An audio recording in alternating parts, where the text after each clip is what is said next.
जळगाव शहराच्या चौघेही बाजूला घरगुती गॅस सिलेंडरचा धंदा जोमात चालू असून स्थानिक अधिकारी कोमात गेल्याचं सिद्ध होते। कारण गुन्हे शाखेचे पथक उपविभागीय पोलीस अधिकारी यांच्या पथकाने कारवाई केली। मग स्थानिक पोलीस कुठे हरवले होते? वाहनात गॅस रिफिलिंग करताना काही दिवसांपूर्वी स्फोट झाला होता। त्यात अनेकांचा मृत्यू झाला आणि हा धंदा बंद करण्याचा पोलीस अधीक्षकांचा आदेश असूनही हा धंदा कानाकोपऱ्यात आज देखील जोरात चालू आहे। वाहनांमध्ये गॅस 1000 रुपयाला भरला जातो, म्हणजेच हंडीला 200 रुपये नफा, तर दिवसातून 20 हंड्या भरल्या तर कमाई किती? म्हणून या धंद्यामागे अनेक लोक लागलेत। एलसीपीच्या पथकाने टाकलेल्या धाडीत 11 गॅस सिलेंडर, गॅस रिपेअरिंगचे साहित्य जप्त करण्यात 4 आरोपींवर रामनंद नगर पोलीस ठाण्यात गुन्हा दाखल। तसेच शनीपेठ पोलीस स्टेशनच्या अंतर्गत देखील धंदा चालू आहे, पण कारवाई झाली नाही। अवैध गॅस रिपेअरिंग सेंटरवर कारवाई एकावर होते आणि दुसरे गायब होतात।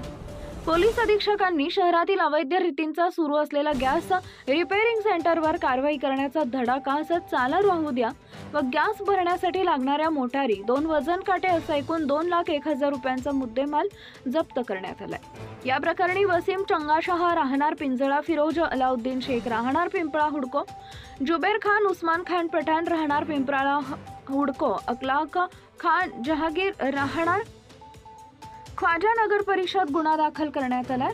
उपविभागीय पोलीस अधिकारी संदीप गावित यांच्या मार्गदर्शनाखाली रामानंद पोलीस निरीक्षक राजेंद्र गुंजाळ, स्थानिक गुन्हे शाखेचे उपपोलीस निरीक्षक दत्तात्रय पोटे, अतुल बंजारी, रवी नरवाडे, राजेश मेंढे, हरिलाल पाटील, मुरलीधर धनगर, पल्वीन भालेराव, रवींद्र कापडे, भरत पाटील यांच्या पथकाने नगरच्या जितेंद्र राठोड, इरफान मलिक यांच्या पथकाने कारवाई केली असून अनेक ठिकाणी कारवाई होणार असल्याचंही बोललं जात आहे।